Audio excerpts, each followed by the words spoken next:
The rookie officer smirked, thinking he had the upper hand, until the judge's piercing words cut through the room. "Are you suggesting my ability to serve justice is compromised because of my background?" The silence was deafening. But what happened next shocked everyone. Let's start from the beginning. It was supposed to be a routine hearing, just another day in courtroom 3B of the downtown courthouse. The heavy wooden doors creaked open, and the smell of polished mahogany and faint disinfectant hung in the air. Sunlight streamed through the tall, arched windows, cutting across the marble floor in sharp, angular patterns. The atmosphere was thick with the quiet hum of whispered conversations and the occasional rustle of legal papers. Judge Charles Harris sat behind the elevated bench, his hands resting calmly on the polished wood. He was a tall, imposing black man in his early 50s with closely cropped salt and pepper hair and a sharp, calculating gaze.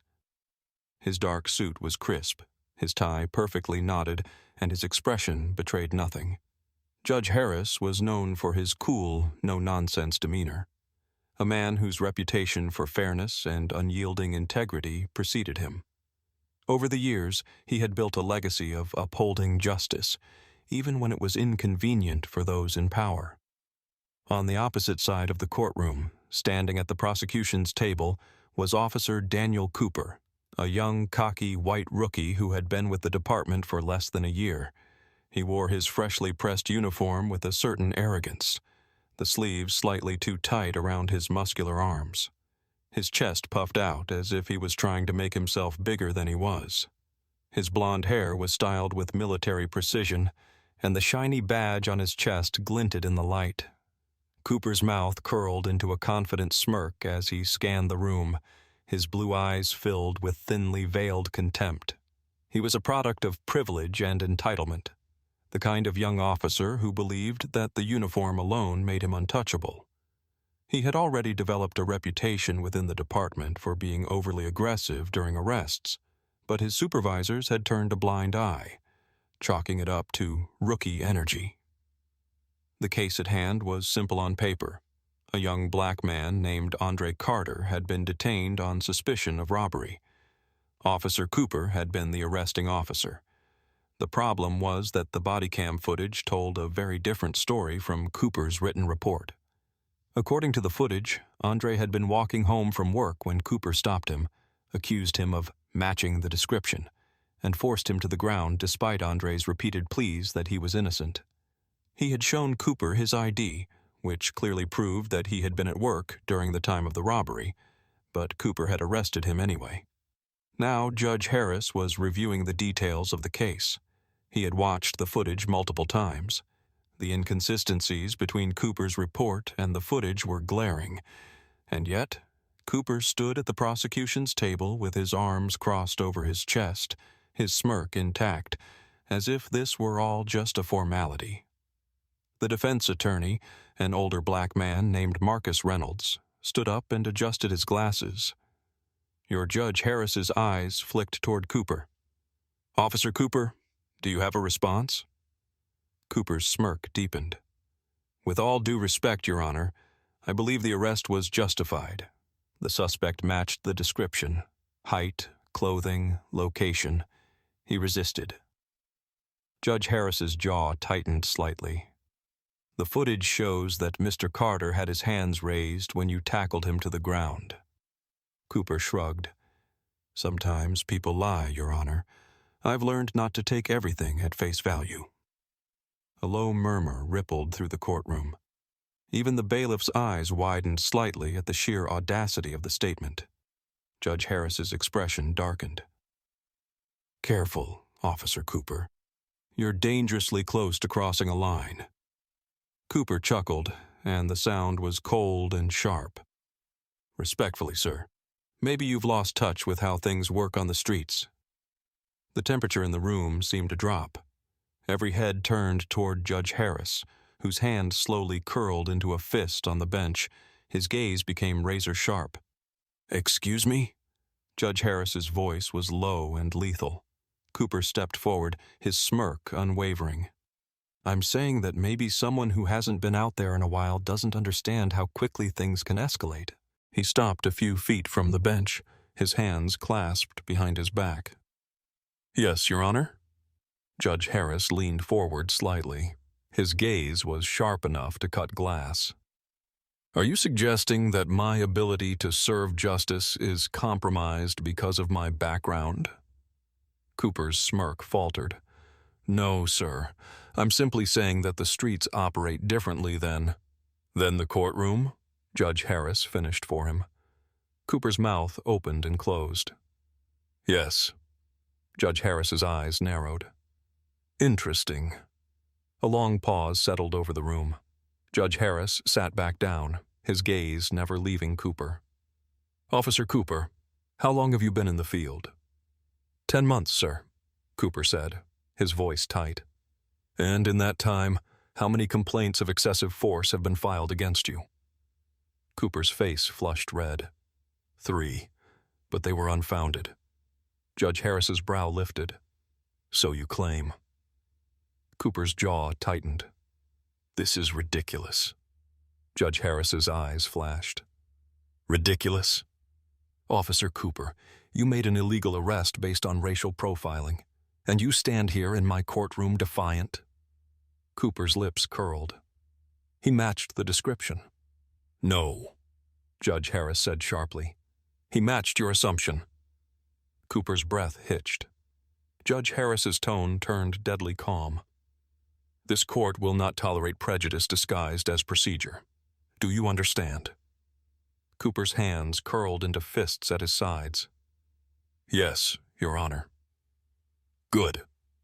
Judge Harris's voice was ice cold. "Return to your table. We're not finished yet." Cooper's mouth opened as if to protest, but he saw the way the judge was looking at him, and thought better of it. He turned and walked stiffly back to the prosecution's table, his face burning with humiliation. Judge Harris turned toward the defense. "Proceed." As the defense attorney began to speak, Cooper sat down, his face pale. His confidence had evaporated.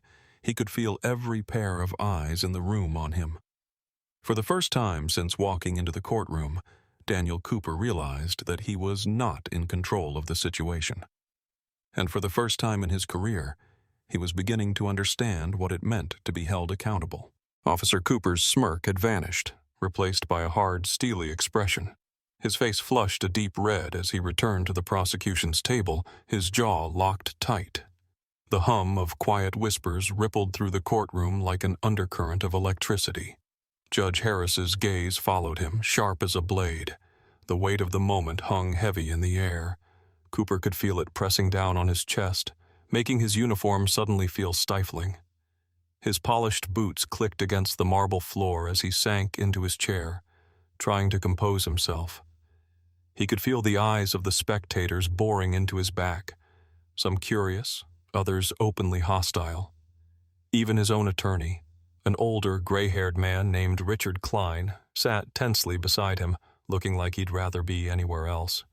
Klein leaned toward him, his voice low. "What the hell was that?" Cooper's eyes darkened. "I was telling the truth." Klein's eyes widened in disbelief. "You just implied that the judge is unfit to serve because of his race. Do you have any idea what you've done?" Cooper's gaze sharpened. "That's not what I said." "It's exactly what you said," Klein hissed. "Jesus, Cooper, I can't protect you from this." Cooper's hands clenched into fists on his thighs. His heart hammered in his chest, but he forced himself to sit upright, keeping his jaw tight and his gaze hard. This was all just a misunderstanding. It had to be. He was a damn good officer. Better than most of the guys in his precinct. He'd seen enough on the streets to know that you couldn't give people the benefit of the doubt. The streets were dangerous, and Andre Carter had matched the description. Dark hoodie, athletic build. How was that his fault? Across the room, Andre sat quietly at the defense table, his hands folded in his lap. He wore a clean button-down shirt, but the way his shoulders hunched and his eyes stayed downcast made him look smaller than he was. His mother, a tired-looking woman in her 40s, sat beside him, clutching a handkerchief in her trembling hands. Her eyes were red-rimmed from crying. Andre glanced toward Cooper, just a quick flicker of the eyes. But there was something behind that glance. Not fear, not anger. Something deeper. Resignation. Like he already knew how this was going to play out. Cooper's lips curled. That's how it always was. People like Andre didn't expect justice because they knew they wouldn't get it. "Your Honor," the defense attorney, Marcus Reynolds, said, standing up and buttoning his jacket, "given the clear violation of my client's civil rights, we believe that Officer Cooper's actions constitute an abuse of power and racial profiling. Therefore, we ask that this case be dismissed immediately." Judge Harris's gaze turned toward the defense. His face remained impassive, but the tension in his jawline betrayed the storm beneath the surface. "Officer Cooper," Judge Harris said. His voice was calm, too calm, the kind of calm that makes people nervous.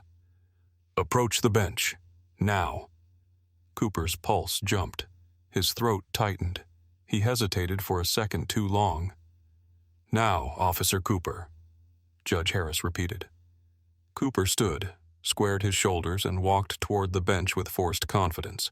He stopped a few feet away from Judge Harris, his chin raised slightly.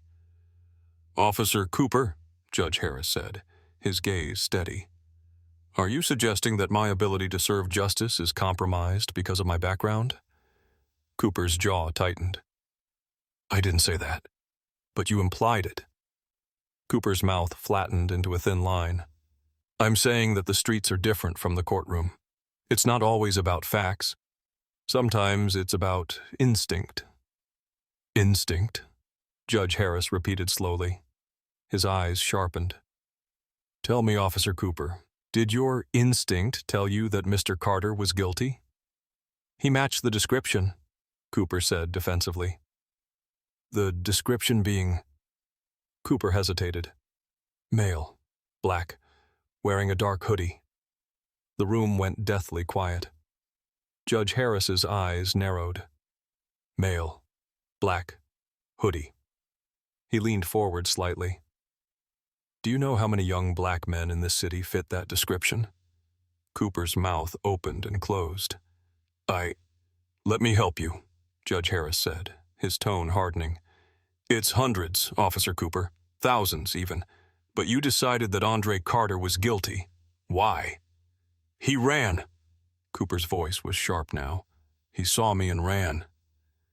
"Perhaps because he's a young black man who's learned that running might be the only way to avoid being another statistic." Judge Harris's tone cut like ice. "Or perhaps because he was afraid of officers like you." Cooper's chest burned with anger. "With all due respect, Your Honor." "No!" Judge Harris's voice rose. "No, Officer Cooper. You don't get to hide behind respect now. You pinned a young man to the ground, humiliated him in front of his neighbors, arrested him despite evidence of his innocence. And you think this is about respect?" Cooper's face twisted with anger. "What was I supposed to do? Let him go?" "Yes." Cooper's eyes widened. Judge Harris's voice lowered, each word cutting through the air. "If he was innocent, which he was, you should have let him go." Cooper's hands shook. His mouth opened, but no words came out. Judge Harris stared at him for a long, heavy moment. Then, in a voice cold enough to freeze steel, he said, "You don't get to decide who's guilty, Officer Cooper. That's my job." Cooper's hands curled into fists. His face was burning hot. His heart hammered violently in his chest. He could feel the weight of the room pressing down on him, the quiet stares, the barely restrained hostility radiating from the gallery. "Return to your table," Judge Harris ordered. Cooper's eyes darkened. He turned sharply, storming back toward the prosecution table. His attorney sat with his head down, rubbing his temples. Cooper sank into his seat, his chest heaving, his vision blurred at the edges. Across the room, Andre Carter lifted his gaze, just slightly, and met Cooper's eyes. Cooper's face tightened. He hated that look. that quiet defiance, that unspoken judgment. Suddenly, the courtroom doors swung open. Two uniformed officers entered and made their way toward Judge Harris's bench. Judge Harris nodded toward them. "Bailiff, please take Officer Cooper's badge." Cooper shot to his feet. "What?" The officers approached. "Officer Cooper is now under investigation for misconduct," Judge Harris said coldly. "Effective immediately. He is suspended from duty without pay." Cooper's heart slammed against his ribs. "You can't do this." Judge Harris's gaze sharpened. "I assure you, Officer Cooper, I can." The officer stopped in front of Cooper. "Hand over your badge," one of them said. Cooper's breath hitched, his mouth twisted into a snarl. "This is bullshit." "Badge," the officer repeated. Cooper's hands shook as he reached for his chest. His fingers closed around the cold metal badge pinned to his uniform. His throat burned. Slowly, painfully, he unpinned it. He held it in his palm for a long moment. Then he handed it over. The officer took it and stepped back. Cooper's face was white with rage. He turned toward Judge Harris, his eyes burning. "This isn't over," Cooper said through clenched teeth. Judge Harris's gaze didn't waver. "Oh, it's over, Officer Cooper. You just haven't accepted it yet." Cooper's hands curled into trembling fists. His breath came in ragged bursts. He could feel his world collapsing beneath him, and there was nothing he could do to stop it. Cooper's hands were shaking. His pulse hammered so loudly in his ears that it almost drowned out the sound of the courtroom doors closing behind the two officers who had just taken his badge. He stood frozen, his chest rising and falling rapidly as the weight of what had just happened settled into his bones. His badge, gone. His career, possibly over. Judge Harris's expression remained cold and impassive. He leaned back in his chair, eyes steady as he watched Cooper's reaction. The courtroom was dead silent, save for the quiet shuffle of papers from the defense table and the soft, uneven breaths coming from Andre Carter. Cooper's jaw tightened so hard it ached. His hands curled into fists at his sides. He felt humiliated, exposed, and worst of all, powerless. He had walked into this courtroom with the kind of cocky assurance that only comes from believing the system is built to protect you. Now that same system was gutting him in front of everyone. "No," Cooper muttered under his breath. He shook his head, his vision narrowing. "This isn't right." Judge Harris raised an eyebrow. "Excuse me, Officer Cooper?" Cooper's head snapped toward the bench. His eyes were wide, burning with indignation. "You can't just take my badge. You're punishing me for doing my job." Judge Harris's gaze darkened. "Your job?" "Yes." Cooper's voice rose, his face flushing red. "I arrested a suspect who matched the description of a robbery suspect. He ran. What was I supposed to do? Let him go?" Judge Harris's voice sharpened. "Yes. If he was innocent, yes." Cooper's nostrils flared. His fists were shaking at his sides. "That's not how it works out there." He took a sharp step toward the bench, his voice rising dangerously. "Out there, we don't have the luxury of certainty. We have seconds to decide whether someone is a threat or not." "And what threat did Andre Carter present?" Judge Harris's voice was low and hard. "He ran."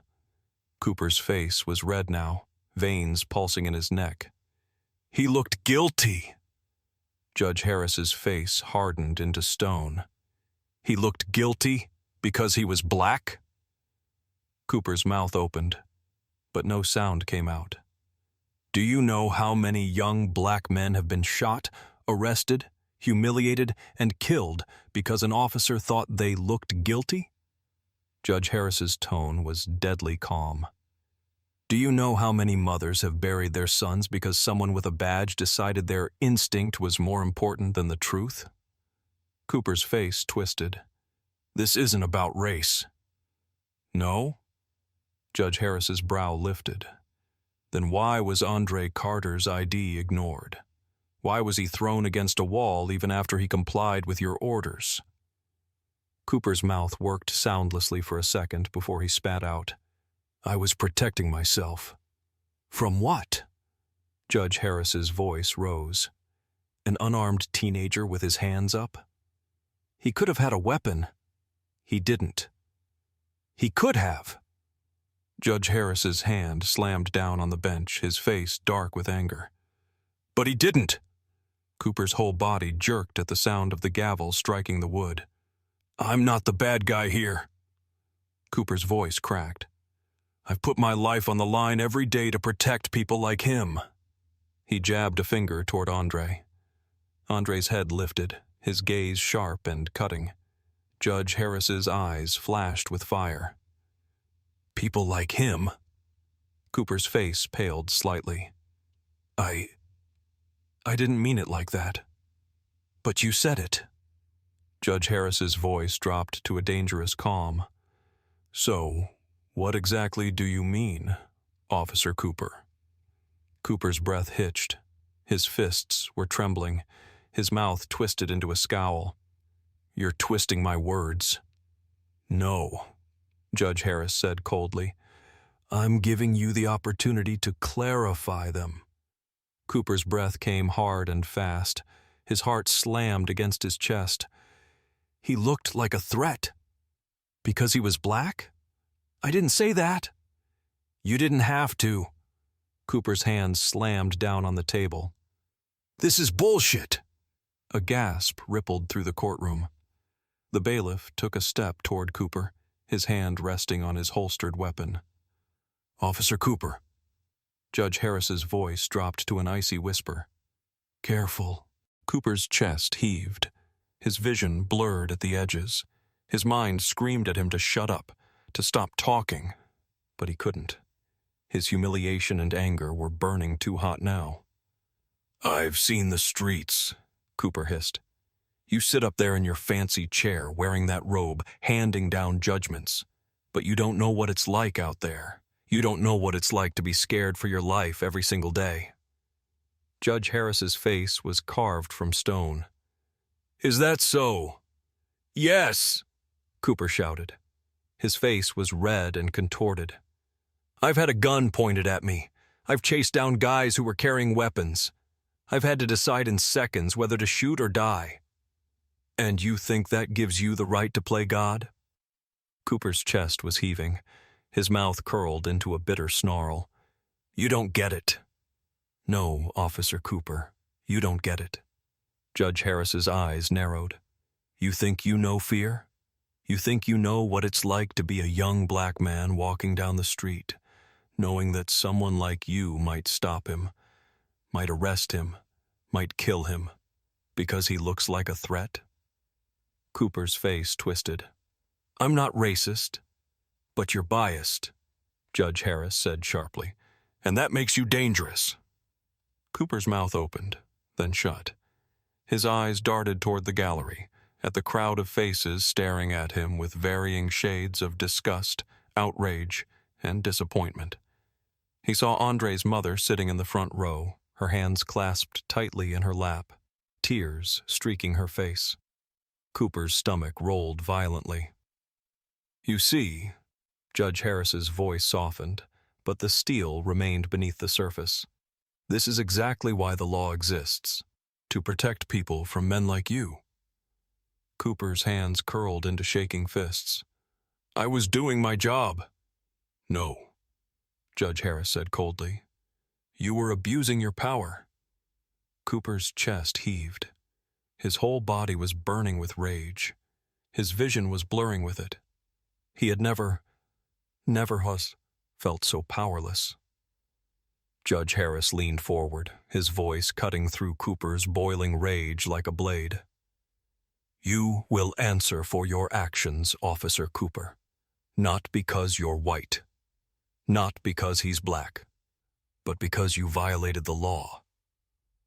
Cooper's mouth twisted into a furious snarl. This is a witch hunt. Judge Harris's gaze sharpened. No, this is justice. Cooper's mouth opened, but no sound came out. His chest was heaving, his face was burning. He was unraveling, losing control, and everyone could see it. "Sit down, Officer Cooper," Judge Harris ordered. Cooper stood frozen. His whole body trembled. "Sit down." After a long, tense moment, Cooper's knees buckled. He sank into his seat, his chest heaving. His eyes burned with tears of rage and humiliation. Across the room, Andre Carter watched him silently. His gaze was steady, calm, but there was something in his eyes that cut through Cooper like a blade. Pity. Judge Harris's voice carried across the courtroom like a death sentence. "We're not done here." An uneasy stillness hung in the courtroom.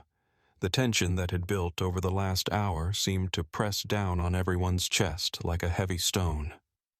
Officer Cooper sat at the prosecution table, his face pale, his chest heaving. His hands were clenched into tight fists on his thighs, his knuckles white from the pressure. His badge was gone. His authority was gone, and the weight of humiliation sat heavily on his shoulders. Across the room, Judge Harris sat motionless behind the bench. His expression was calm, controlled, but his eyes still burned with the sharp intensity that had cut through Cooper's arrogance like a blade.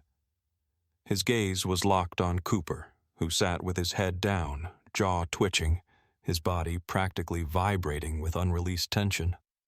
The courtroom remained deathly quiet. The spectators, the attorneys, even the bailiff stood frozen, waiting for the next move.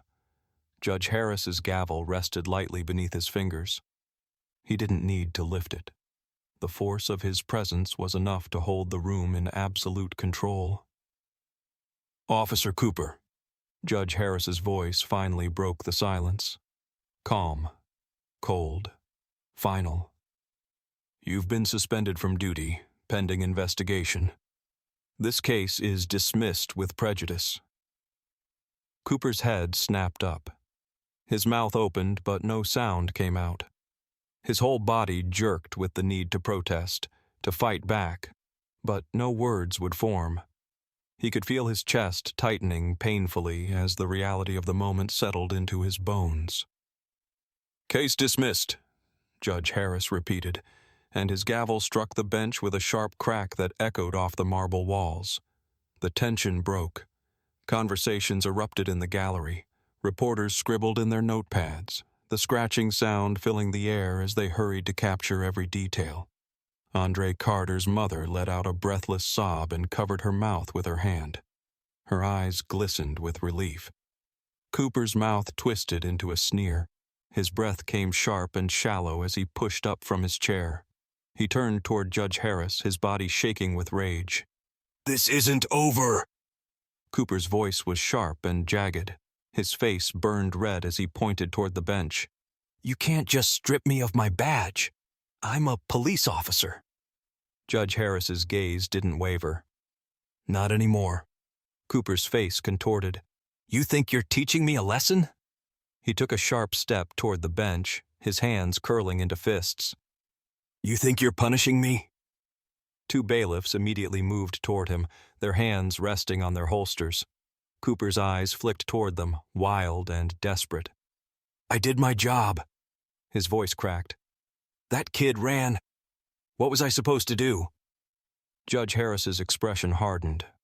"Follow the law." Cooper's chest heaved. His lips twisted into a snarl. "You've just made it harder for every cop out there to do their job." "No, Officer Cooper." Judge Harris's tone was razor sharp. "I've made it harder for people like you to abuse their power." Cooper's eyes widened, burning with disbelief and fury. His whole body tensed. He was unraveling, every bit of his confidence and entitlement collapsing beneath him. Judge Harris's eyes darkened. His gaze was like ice. "No, I'm better because I uphold the law." "You're a joke!" Cooper's voice broke. He took another step toward the bench. "Enough!" Judge Harris's voice cut through the air like a whip crack. Cooper froze. Judge Harris's eyes narrowed. His tone dropped into dangerous territory, low and sharp as a blade pressed to the throat. "Step back." For a second, Cooper didn't move. His whole body thrummed with barely contained rage. His chest burned, his face twisted in fury. "Step back." Cooper's mouth opened, but he could see it in Judge Harris's eyes. The absolute certainty, the quiet authority, the unyielding control. Cooper's stomach turned painfully as his feet finally obeyed. He stumbled back a step. His whole body trembled. Judge Harris's gaze never left him. "You're dismissed." Cooper's mouth curled bitterly. "Unbelievable." Judge Harris leaned forward slightly. His tone softened, but the steel underneath remained unmistakable. "Do you know what's unbelievable, Officer Cooper?"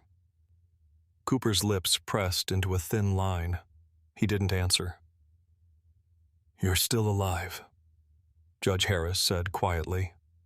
Cooper's breath hitched. His face twisted. His eyes burned. "And so is Andre Carter." Cooper's eyes flicked toward Andre, who sat quietly at the defense table. Andre's expression was calm, steady, almost emotionless. But behind his eyes was something Cooper couldn't quite place. Understanding. Pity.